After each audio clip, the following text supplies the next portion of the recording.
j'étais petite, j'étais fan de Maria Carey. Alors, grande fan de plein d'artistes. Alia, beaucoup. R. Kelly, beaucoup d'artistes R&B des années 90-2000.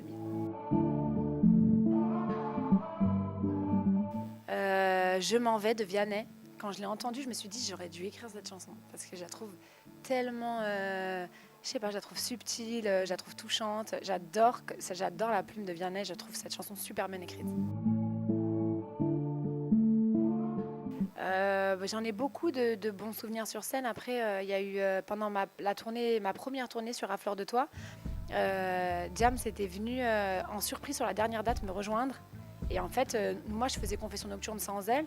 Et elle était arrivée sur scène, mais je ne le savais pas du tout. Et je l'avais eu au téléphone juste avant de monter sur scène. Et elle me faisait croire qu'elle était à Paris. Donc c'était complètement improbable dans ma tête. Et j'avais pleuré parce que je ne m'y attendais pas. Et c'était un moment super fort de ma tournée. Ouais. C'était mon tout premier concert, franchement je m'en fous, je le dis. C'était mon tout premier concert privé, mais à l'époque, avant même mon album À Fleur de Toi venait de sortir, il était même pas sorti encore je crois. Et c'était un concert avec une radio privée sur Paris. Et on n'avait pas répété, c'était pas cool et tout. Et c'était un concert à Paris où il y avait que des invités. Et à Paris, souvent, quand c'est que des invités, les gens sont très froids. Et c'était très dur, franchement, je m'en souviens encore, ça m'avait un peu traumatisée. Mais j'ai mis longtemps, moi, à être vraiment à l'aise sur scène. J'ai mis au moins 2 albums. Maintenant, j'adore ça, mais à l'époque, j'étais vraiment terrorisée par la scène. Donc voilà, c'était dur. Oh, des problèmes techniques, j'en ai eu plein. Des chutes, pas encore, j'ai toujours peur de ça, c'est un peu ma hantise.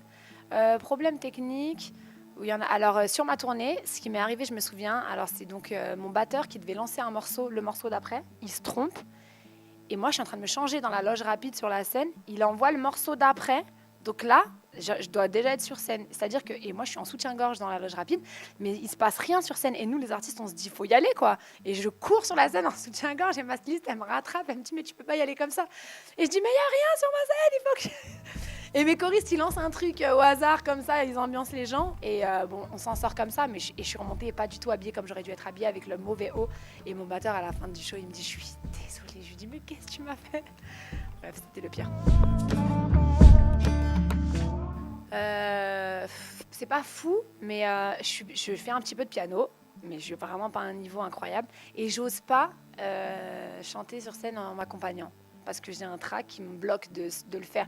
Alors qu'en chantant, j'ai pas de problème, mais de le faire, de me lancer à faire les deux, j'ai peur que ça me bloque. Et j'en parlais avec mon mari qui me disait, franchement, je comprends pas pourquoi tu le fais pas. Et j'ose pas encore passer le pas et j'aimerais bien le faire, ouais. Je ferai peut-être un de ces quatre.